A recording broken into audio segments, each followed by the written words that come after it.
This episode is brought to you by LifeLock. It's tax season, and we're all a bit tired of numbers. But here's one you need to hear. $16.5 billion. That's how much the IRS flagged for possible identity fraud last year. Now here's a good number. 100 million. That's how many data points LifeLock monitors every second. If your identity is stolen, they'll fix it. Guaranteed. Save up to 40% your first year at LifeLock.com/podcast. Terms apply. Hello, this is Simon Brew. I'm the editor of Film Stories magazine, and a very warm welcome to the Film Stories podcast. Come with me. And I show you how deep the rabbit hole goes. And movies that had stories. That the story just sucks them in. This is just the beginning. Stories. We would be honored if you would join us. Hello and a very warm welcome to Film Stories with Simon Brew. I am Simon Brew, that's everything you need to know about me. The aim of the podcast, well, we're here, as the title suggests, as always, to talk of the stories of film. So if you're new to the podcast, what I tend to talk about is development stories, production stories, marketing stories, release stories, any kind of nichey little bits really that go to make the films that we know and love, just that, the films that we generally know and love. And I really do like the two films that I'm covering in this episode of the podcast. The films, I should point out, that I do tend to choose have a mainstream leaning. I'm a huge Kevin Costner fan as well, so he pops up from time to time, as he does again in this week's episode. I don't do snark. I'm looking for the positive stuff. I don't always cover films that I absolutely love, but I do try and find the stories within them. You know, the films that I don't like might be someone else's favourite film, so I don't really want to be putting lots of poison into the world. No need for any such disclaimer this time, because I'm talking about two very different films, but two that are successes very much in their own way. I'm going to start with a clip from the first of those two. I'm going back to 1991. Here's a clip. Pick up the story the other side of this. We found this in your office. We think the conference room is also bugged, maybe the phones. I'm not cooperating here. Listen, there's a death warrant for me. Are the same people gonna kill us, Pop? Nobody's gonna kill us. Y'all gotta get into your minds how the hell the spooks think. Now, they're not ordinary crooks. Think the unthinkable. Question everything. Now, we're through the looking glass here, people. White is black, and black is white. That then was a clip from the trailer of 1991's JFK, directed by Oliver Stone. Screenplay to this one credited to Stone and Zachary Sklar, based on books by Jim Garrison and Jim Mars. Kevin Costner led the cast of this one, but pretty much everyone else is in it. Sissy Spacek, Gary Oldman, Jack Lemmon, Wayne Knight, Laurie Metcalf in there, Walter Matthau, Donald Sutherland, John Candy. One of the most impressive, Joe Pesci, one of the most impressive ensembles of the early 90s, in fact of the 90s, full stop. Now, JFK, as you may be aware, is a hugely complex film, really, running to over 3 hours. There's a director's cut that extends it still further. What's particularly extraordinary to me about this story is just how fast it all came together. That I've talked in previous episodes of Film Stories of films that have taken, 10, 15 years to come together, if not more in some cases, and yet this incredibly ambitious, effectively conspiracy thriller stroke courtroom drama came together in 2-3 years, as we're about to talk about. So the origins for it in terms of a film came when Oliver Stone read Jim Garrison's book On the Trail of the Assassins. Now, he read that I've done lots of reading around on this, but there's one report that says he read it in 1988, one report says he read it in early 1989, but the crucial thing was he was in the Philippines making Born on the 4th of July when the book was passed to him, and he read the book, and he was intrigued pretty much from the off, and he bought the rights to the book with his own money. He also acquired the rights to another book based on the whole story and conspiracy around the assassination of the American President John F. Kennedy. This one was the book Crossfire: the plot that killed Kennedy by Jim Mars. And what he did then, in terms of turning it into a screenplay, into something that he could see really if it was going to be a film in it, was he hired Jim Garrison's editor, Zachary Sklar, to work on the script with him. So he'd been the editor on the Trail of the Assassins and had worked with Garrison. And Oliver Stone was doing all of this while he was finishing up on Born on the 4th of July, and was also preparing to shoot his next film, The Doors. And the overlap here is pretty incredible. Even at this point, he was juggling lots of possible projects that he could have made, but what he saw in Garrison's book were the guts of a thriller, and he told the story to film critic Matt Zoller Seitz in the book The Oliver Stone Experience, which is well worth digging out.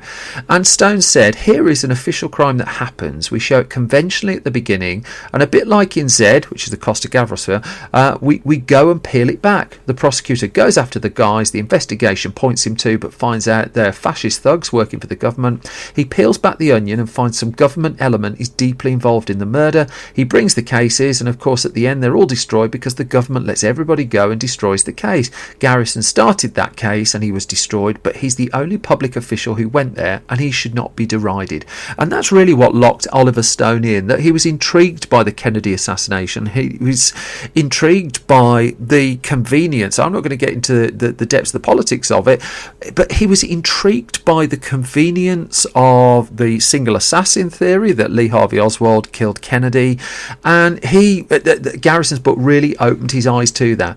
And so, off the back of the two books that he optioned, he and Zachary Sklar went to work on it, and they both approached it in slightly different ways, but between them they came up originally with a 190-page screenplay, which was ultimately whittled down to just over 150. One of the earlier drafts of the screenplay, to give you an idea of just how contentious this project was, would be leaked and reviewed by a newspaper at a point where this sort of thing just really didn't happen. I'll come back to that a little bit later.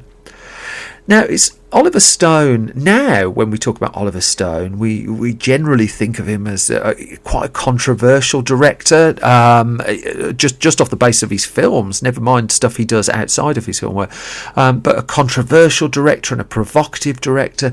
But he was at the point he was juggling this project and was coming to the doors. He was in his mid-40s. He was a regular Oscar nominee. He'd won Oscars, but Platoon, Born on the 4th of July, he'd written Midnight Express, and it's important to get across, he had real cachet in the industry at this point. There wasn't the divisive Oliver Stone tag that we sometimes think of today, and he had really, this was the point where he had the clout to make close to pretty much any project that he wanted to make, and he zeroed in on JFK, that he knew that this was a film he wanted to make. He knew it was going to be really complex, and he knew also that he needed as little interference as possible to get this film made. He also knew, because of just how ambitious the screenplay that they'd put together was, it's going to cost at least $20 million to make. As it turned out, it would cost double that before the marketing costs.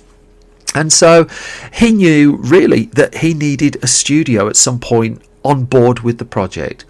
And so he was just he was deep in pre-production on The Doors when his agent Paula Wagner and he went to lunch with 3 Warner Brothers executives. And Warner Brothers had been a studio heavily trying to work with Oliver Stone. They'd been reaching out to him on an assortment of projects. One of the projects that Warner Brothers wanted him to make was a Howard Hughes biopic, and it was a project that intrigued Stone as well, but there was a problem with it in that at that point Warren Beatty owned the rights that Warner Brothers needed to make that movie. Now, Martin Scorsese would go off and do a Howard Hughes film with 2004, I think off the top of my head, The Aviator.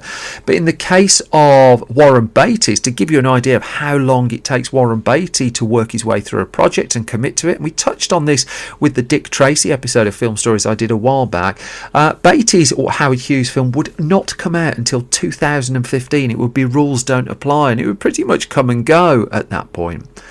But Stone at that meeting told the executives pretty quietly that he'd optioned those 2 books, those 2 aforementioned books. And we're in 1989 here when this meeting took place.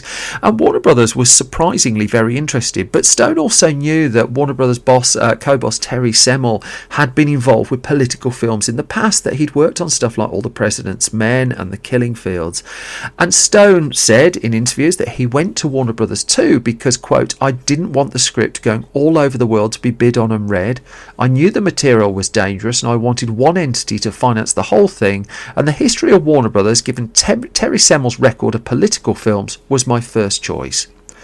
That meeting was a fateful one for the JFK production, that Warner Brothers was indeed interested. It said yes quickly at the table. They did a handshake deal to make the film at that meeting.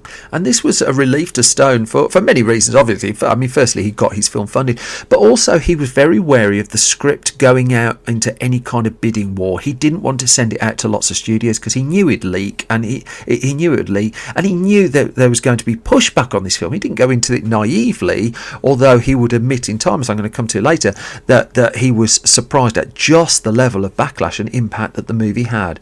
So Warner Brothers did that handshake deal, but realistically they needed a star name. They needed someone really to lift it, and also if they got a star name, that would bring with it greater finance that could be put into the movie.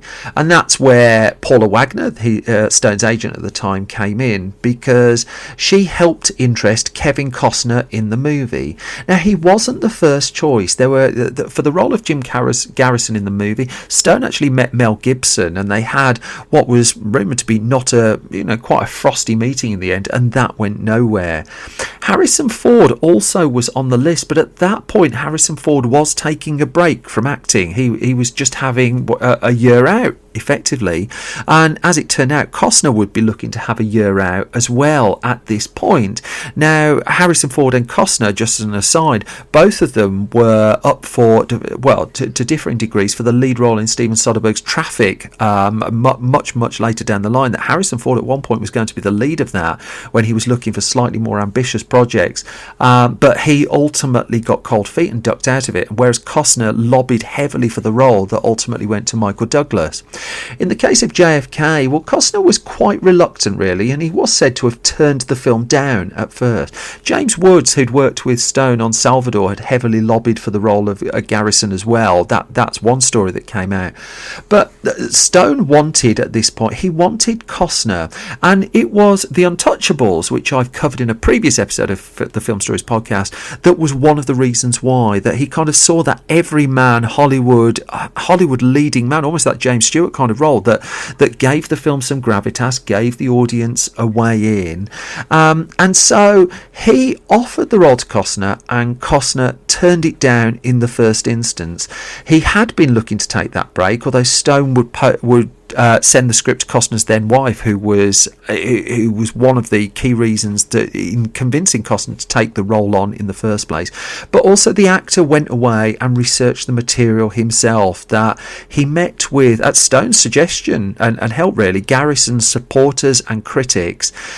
He was worried about the risk. I mean, there's no getting away. Kevin Costner didn't go into this with his eyes closed either. He knew this was a risky role. And in the end, Oliver Stone flew to London, where Costner at the time was making Robin Hood, Prince of Thieves. And he said in an interview with the Truth Out website, it proved to be a bit of a struggle. I mean, why should he take the risk at that point? You have to buy into it. Jack Lemmon, who was also cast in the film, believed in the story. All of the other actors did to some degree, but Kevin is conservative. And Stone said it was eventually that his wife at the time, Cindy, and his agent, Mike Ovitz, who convinced him to do it. Stone would then say, quote, "Before I got Kevin, who was not only a big star but also a big Warner's star, I couldn't get the money to JFK. After he signed on, I could cast anyone." It's worth noting the brilliant timing that Stone landed Costner for this role as well, because 2 months after he was cast in the role, Costner was confirmed in January 1991. 2 months later, Costner was holding Oscars for Dances with Wolves, and 5-6 months later, he was topping the box office with Robin Hood, Prince of Thieves, which at that point was his biggest box office smash. He was going back to the point that after Costner had signed on, he could cast anyone. Well, Stone pretty much did that. He knew that the material could potentially be quite dry, that he was going to have to put across quite a lot of exposition in what was going to be a long film. I mean, a 150-page screenplay we were talking about just before, that equates to what, generally 2.5 hours of screen time, and actually the project would grow in this instance. And he had an ambitious list of people he was looking to lure in, and most of whom he got. One he didn't was Marlon Brando, and Marlon Brando was just the kind of star wattage that he was looking for, but Brando, well, he just didn't, the deal just didn't work out. And then in hindsight, Stone would give an interview where he said, well, the thing is, if Brando had done that role, the film would have been taken much longer. He would have taken much longer to get across what ultimately Donald Sutherland had got across in his performance. I'll come back to Donald Sutherland shortly. Now, Frank Whalley, who'd been working with Stone on the Doors, would say in an interview with the AV Club that he'd been promised on that film the role of Lee Harvey Oswald in JFK, and that he'd actually gone to the movies and was reading the Cinema's Own magazine when he learnt that Gary Oldman had been cast in the role himself. John Candy, meanwhile, so many brilliant bits of casting in this film. John Candy had been looking to move into serious roles at the time that he took JFK, and so he was cast as Dean Andrews and was said to be hugely nervous. I mean, his nervous demeanour in the film was said to be not acting really, that he was really pushing himself doing this role. I think he does a great performance in it, but ultimately in post-production his role nearly got chopped out of the film, which he was said in a biography of him to have been devastated by the news. It was Costner who intervened to help get Candy reinstated, and Stone in the end relented and apparently wrote a letter to John Candy apologising for nearly cutting the part in the first place. People who were in the cast who didn't necessarily gel with Stone quite so well were Joe Pesci and Wayne Knight. Both to different degrees declared that they found him a tough director. One person who did ultimately get cut out of the film was James Belushi. Belushi turns up in the extended director's cut version of the film that came out. But nonetheless, there's such a huge ensemble. And just to give you an idea of Stone's working methodology on it, Gary Oldman recorded an intro for the film when it played on Film 4 a few years ago. And he talked about how there wasn't actually much of the character of Lee Harvey Oswald on the page of the script. So instead what happened is Stone gave Oldman an envelope of cash and told him to go to New Orleans, which Oldman duly did. While he was there, he was to talk to people. He gave him a list of people to talk to and basically to investigate Oswald and get a flavour of his character. And so that's what Oldman did. He met people. He put a profile of him together that he gave to Stone. He went to the window of the book depository where the assassination was alleged to have taken place, and Oldman said at that point he felt that the official story of the assassination of Kennedy was flawed. He brought that back to Stone, and the role was duly fleshed out. Even when putting it all together, though, once he got all the component parts of the film, Stone was... I talked about the influence of the film Zed, but also he was conscious... also in the back of his mind was Rashomon, the whole idea of viewing the same story from lots and lots of different angles. And he was careful in his script, and he talks about this in the Oliver Stone Experience book, which is a really interesting read, about that there's a discussion about how he does present theories as theories quite a lot in the film, that they're pretty open about. They're doing conjecture and putting forward just possibilities of what could have been rather than fact. But that didn't stop the film attracting criticism, even as it was filmed, even before it was out. And it's worth just reiterating at this point, all this work was going on and Stone was making The Doors. I mean, this was an incredible period of his life that The Doors would come out and JFK would follow pretty quickly after The Doors, to the point where there wasn't even a year between the release dates. I think if anything there was about 10 months between The Doors hitting American cinemas and JFK. But the negative publicity was building and building and building. Nonetheless, the intensive shoot got underway in April 1991. So this had come together phenomenally quickly. So the Warner Brothers deal was done in 1989. Stone went off and made another film. They wrote this enormous script. They pulled this entire cast together and they were filming by April of 1991. And there were various different challenges within it, but nothing compared to the challenges of post-production. So the whole film was shot in just over 3 months. I think they did about 70 to 75 shooting days in just over 3 months, and it wrapped up on the 31st of July 1991. Now, JFK is hugely praised, and rightly so, for its incredible editing.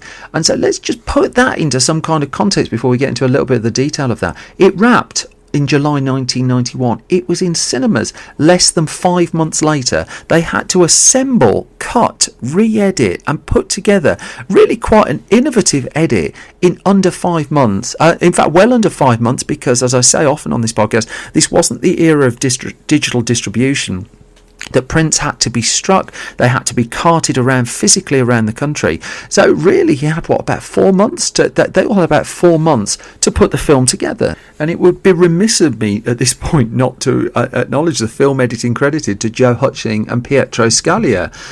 But again, let's just dig in. Let's just get a bit of a flavour of it, because the editing is that there's so much. It feels quite scattergun at times, the editing. There's so many different techniques that are thrown in, and Stone is insistent that they didn't actually go into this one to rip up the rule book. That they knew, for instance, that the case that Garrison was actually putting forward in the film was thin. They knew that a lot of his arguments were thin, that they would struggle to stack up, and that his case was gradually falling apart. And they were aware of what they had, but they were also aware that they had to get across an awful lot of information. And he said they didn't set out to innovate in the way that they told it. They were just trying to get all of this across, this great big huge thing across, without really losing the audience into an audience set and thinking he's got no chance of winning or something like that. So they needed the film to get moving. They were juggling lots of characters, they were juggling lots of plot, they were juggling lots of information, and it was already going to be long. And so there are times in the movie, if you watch it, where the editing gets you to process two almost contradictory pieces of information at once. That what's happening in the images in front of you isn't necessarily the same as the voiceover that's going with it. The opening 5-minute montage is quite extraordinary, the huge amount of storytelling that gets across. There are all sorts of they did quite a lot of editing, as I understand it, on videotape as well, which allowed them to be really quite fast and furious with some bits of the edit as well. But just to give you a flavour too of some of the problem solving they did, because they were so up against the clock, they had to make fast decisions. They had to go with the fast decisions. There was a lot of gut instinct in the way that they edited the movie. And so perhaps the most famed scene in JFK is the extended sequence where Kevin Costner's Jim Garrison is talking to Donald Sutherland's mysterious ex. And this is a really long scene. It's 15-16 minutes of dialogue, of exposition, and it, as they point out in the Oliver Stone Experience book, it's hard to think of too many films that can get away with not just 15-16 minutes of exposition, but also make it so compelling and so gripping. And yet originally that was supposed to be two different scenes. It was filmed as two different scenes. One was going to be in the middle of the film, one at the end, and it was quite late in the editing process. And remember, this film was fighting to hit a release date, that Stone felt splitting those two scenes wasn't working, that not all the information was where he needed it to be in the film. And so they combined those two scenes together into one long conversation, which isn't how they were filmed, but you would never guess it by watching the movie. And again, that's a very subtle, very quiet, but hugely complex piece of editing required to do it. Stone never intended for that scene to be as long as it was, but he was in a corner. He was in a narrative corner, and he said in hindsight he wished almost he'd put an interval after that scene in the movie, because he was very conscious that he was 2 hours into a 3-hour film and he was giving the audience 15 minutes of solid information that they had to process, and it was an awful lot, and no filmmaker was really doing this at the time. Even with all of that, the first cut of the film came in 4.5 hours long, and again the clock was ticking, so much so that there wasn't really time to test the film. In fact, that's not quite true. There was time to test it. There wouldn't have been time to do anything if the audience had pushed back and given you microcosms and change this. So Warner Brothers did want a preview with a focus group, and Stone just simply said no. He argued, if we have to start making changes, we're going to miss our release date. The film was attracting a lot of attention in the build-up to its release. The controversy was building, and Stone admitted that he didn't really see, he didn't see coming just how protective the American media were of the given narrative of the Kennedy assassination, to the point where the film was being criticised heavily before anyone had seen the movie. That the Washington Post did a breakdown of an early draft of the script of the film. Now, in the internet era, we see this as it happens all the time. It didn't happen then. This was huge. Newsweek on the front cover ran a story, The Twisted Truth of JFK. There was no other movie it was doing anything of that ilk for. when the film was released, I couldn't track down the exact person who said this, but I remember the reviews were all over the place. There was one person who wrote, it's a great movie, but one of the worst great movies ever made, which is just like, it just gave you a flavour of where people were with the film. There was a tremendous amount of backlash against it. The film too, I should note, faced accusations of homophobia. The scenes with Tommy Lee Jones's Clay Shaw and Kevin Bacon's Willie O'Keefe and Joe Pesci's David Ferry when the accusation made it look like, quote, evil homosexuals killed the president. Those aren't my words, that is a quote. And Stone was quite defensive of his position. He'd argued he had tried to put across fact, he had tried to put across how things actually were, but some of that stuck. And this was the era of like the likes of Basic Instinct as well, where Hollywood was very, very clumsy in this area. And so I mean, to give you an idea of the ramification that had, that at that point Oliver Stone was circling making a film of Harvey Milk, the film that ultimately would be directed by Gus Van Sant and win Sean Penn an Oscar, and he was going to make that film possibly with Robin Williams, but that fell apart in the aftermath. Nonetheless, even though it faced a heavy amount of establishment backlash, and even though there was such a mixed critical response to it, it remains an incredibly audacious piece of filmmaking, possibly the peak of Oliver Stone's filmmaking, I'd suggest. And this over 3-hour film would become a box office hit. Ultimately, it cost about 45 million to make and release. It did 70 million in the US. I mean, having a movie star really helped there.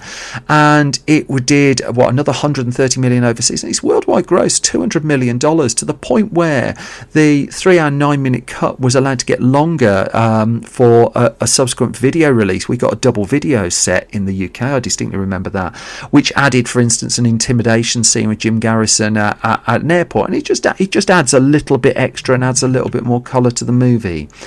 But for Stone, the ramification of the film, even though it attracted Oscar attention, and deservedly so, was he felt that changed his career. And he did say, quote, I never got a fair shake after JFK in terms of the movies. I think the rest of my movies were judged in the light of JFK.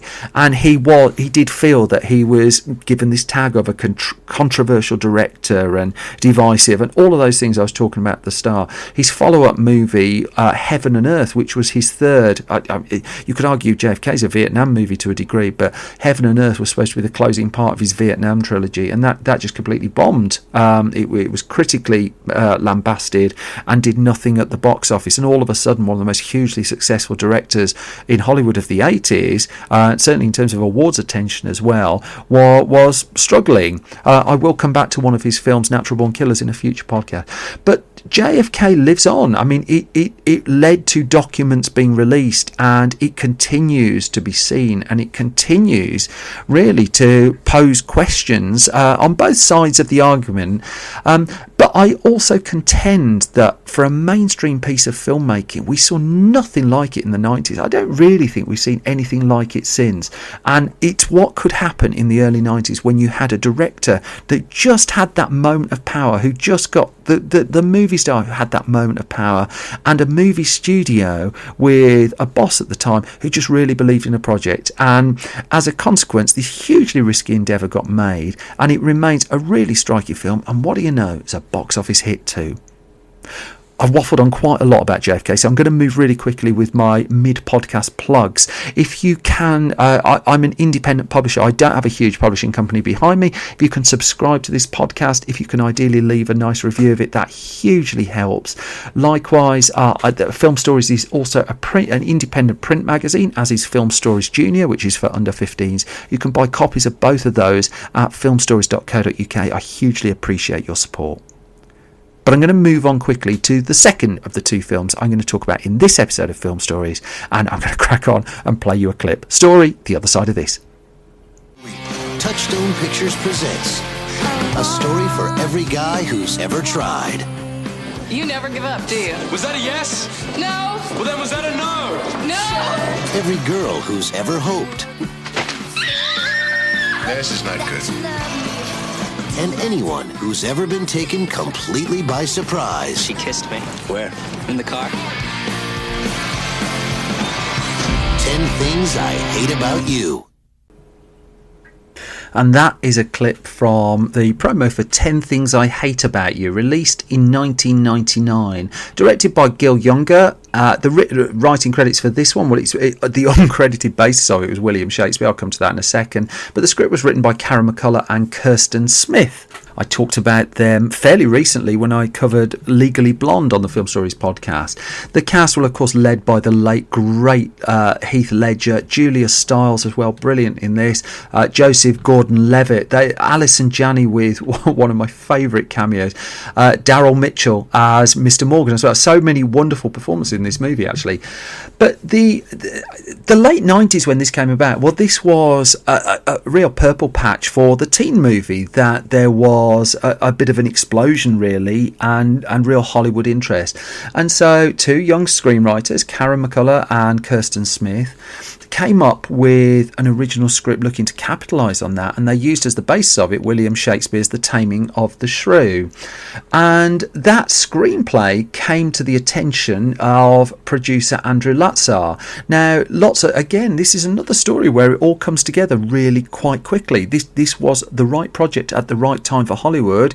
It was going through Disney's one of Disney's arms as well. They were shopping for stuff like this, and what appealed to Latzar was the fact that he found the screenplay interesting, with modern characters and in a fresh setting, but also the fact that it was a really sharp script, that a lot of the teen movies that were going around at the time were really quite dumb. This one is fiercely intelligent with real characters to it. The actual title to it, not the story, but the title of the film, lay in screenwriter Karen McCullough's diary. That in her early years, she kept a diary when she was at high school.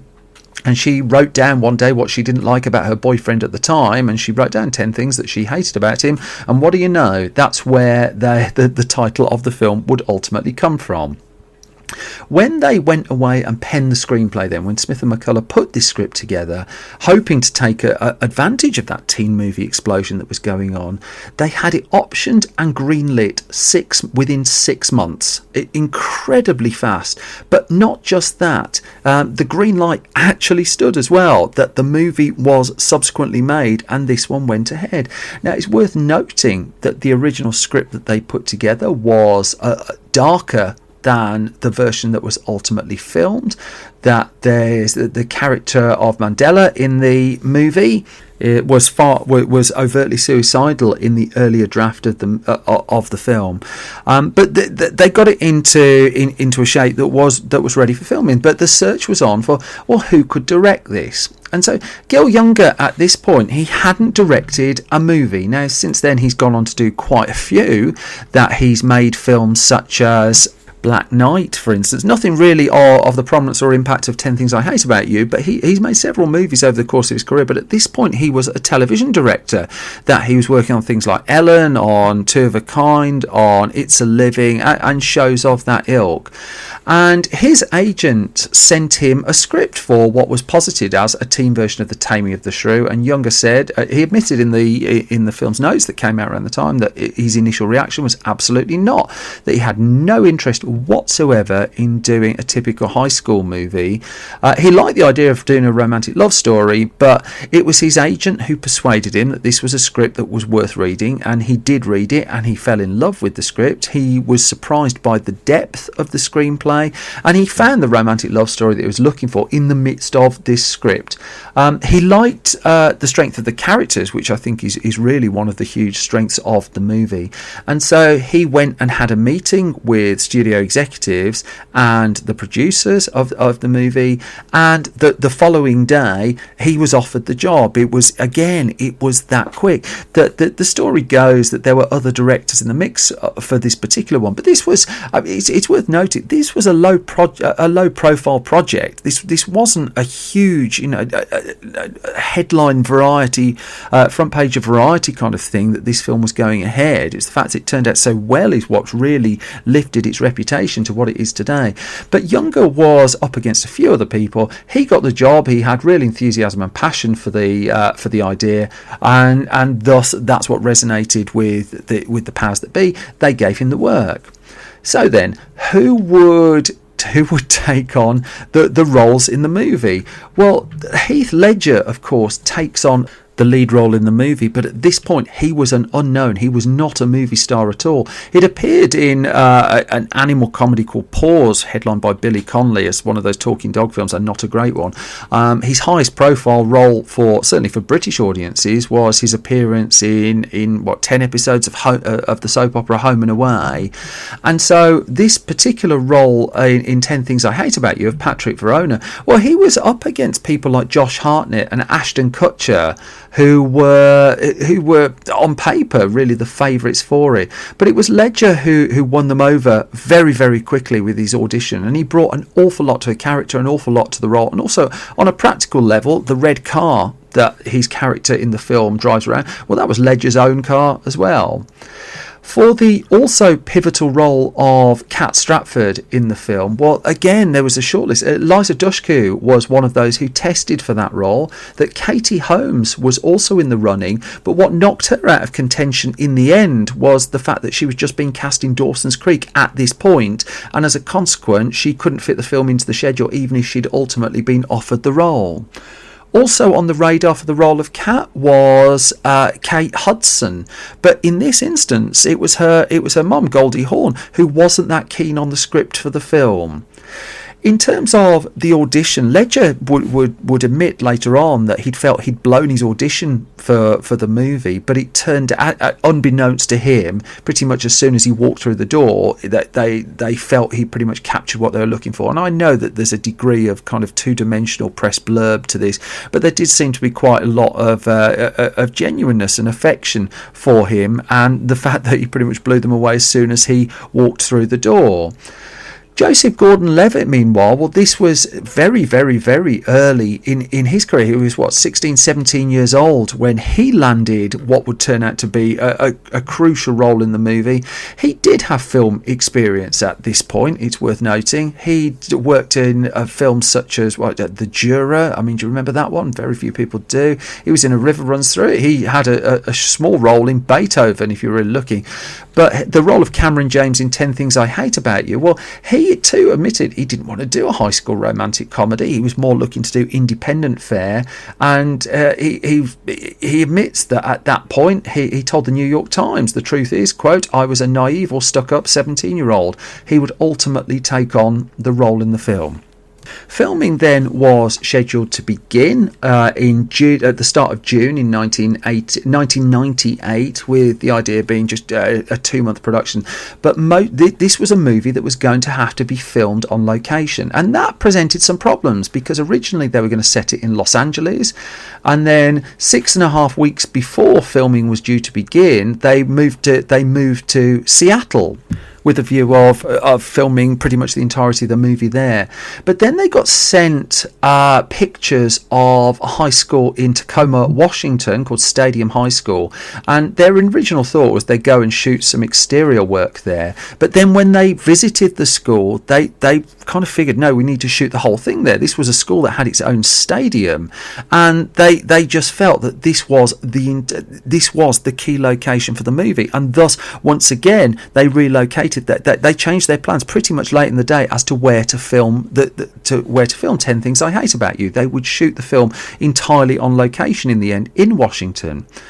The filming would begin without Heath Ledger, that he would arrive a few days after everyone else, and there were some worries amongst the cast who had bonded very, very quickly at this stage about how his presence would change the dynamic between them all, and it was a concern, but then Ledger turned up, and it turned out he slotted in very, very quickly and became as much a part of that ensemble as anyone else.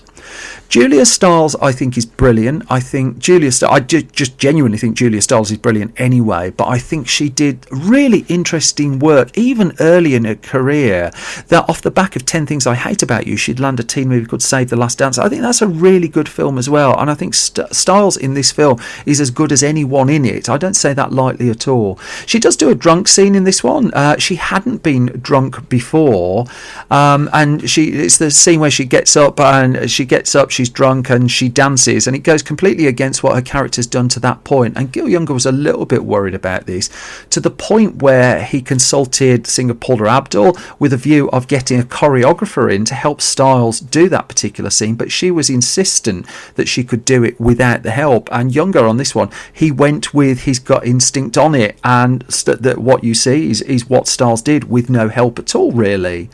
Younger also, when they were just doing some script revisions, he did write a part in for himself as a teacher, and those scenes were filmed, but they did end up on the cutting room floor, sadly. One bit that didn't is when Heath Ledger does his chase sequence along the seats of the stadium, and he did that for real. He kept going and kept going and kept going and kept going, and his sheer energy that he injects into the production is pretty much there to see in that scene as well. There's a moment too where Kat, the character of Kat, again played by Styles, reads her poem. She did this in one shot, and there's a moment in that where her character just tears start to appear. And again, that's it might be one of those happy movie stories or something like that, but those tears were genuine, that she just felt that in the moment, and thus that's what you get in the final movie. There was the final scene where the band Letters to Cleo appear, and it's a lovely story, this one, because they perform on the rooftop of the high school as the credits go, but the crew didn't have permission to shoot there. That whilst Disney were telling Gil Younger that they were really liking the work that he was sending, they said they couldn't justify the money to spend on a final shot of the band on the roof to end the movie with. And so basically they just decided to do it, and they did it pretty much on the fly. And Younger would say all that's keeping the band on the roof at the end of the film, it's not a spoiler by the way, there's no plot in there that they're on the roof at the end of the film, it is just the musical denouement of the film, but it was basically chicken wire that was keeping them safe at that point. I do encourage you, if you're watching the film by the way, and it's only the third or fourth time that I watched it that I finally spotted it, there is actually quite a lot of stuff at the end of the credits. There's quite a lot of outtake material in there that's worth sitting through and taking a look at.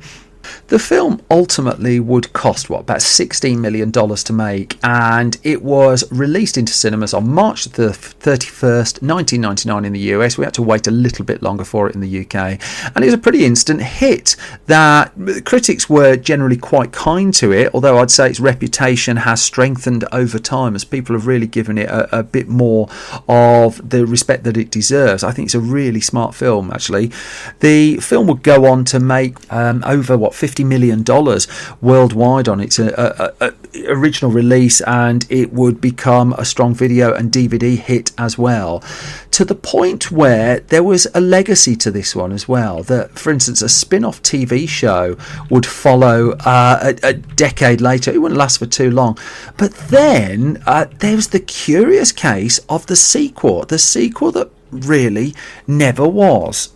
Now, Gil Younger was involved with this, and it came up early 2010s that a film would be called 10 Things I Hate About Life. Producer Andrew Lazar was going to be back as well. The casting would be different. That Hayley Atwell had been announced at one point. Then Evan Rachel Wood was announced for the film in 2012. People like Thomas McDonald signed up. By the end of 2012, Billy Campbell from The Rocketeer was in there. Distribution rights were picked up, and production duly began on the sequel at the end of December 2012, but production was then halted in early 2013 for a myriad of unclear reasons, it seems. That primarily the production company behind it was having some degree of financial problems. In the midst of this as well, Evan Rachel Wood was pregnant, so that also threw in clear scheduling problems that should the film come back to life. There was a subsequent lawsuit that came up, but nonetheless, a half an hour of the movie was still screened at the American film market in November 2013. At that point, there was an announcement that filming would recommence a year after that. Then there was another report that filming was going to begin in February 2014. Then the legalities kicked in and rumbled on and rumbled on and rumbled on, and ultimately the film just has pretty much disappeared. What's clear is that some footage from it has been shot, and in fact some footage of it has been released. The original plan was for the film to come out in 2014, but the investment to finish it or whatever, or the moment, just seems to have passed. And the sequel to 10 Things I Hate About You is likely to be one of those stories of a film that started production and then never finished production. That in itself is a whole story, though, I would imagine, for another time, because I've already waffled on an awful lot in this episode, and I don't want to outstay my welcome with you. So I'm going to draw this one to a close. You can find more from me on Twitter at Simon Brew. You can find more on the Film Stories Project at Film Stories Pod. You can find us on Facebook, facebook.com/filmstoriesonline. We have a whole host of video exclusive film stories you can find too at youtube.com/filmstories, and you can find out what other mischief we're up to with our daily updated film news and review website at filmstories.co.uk.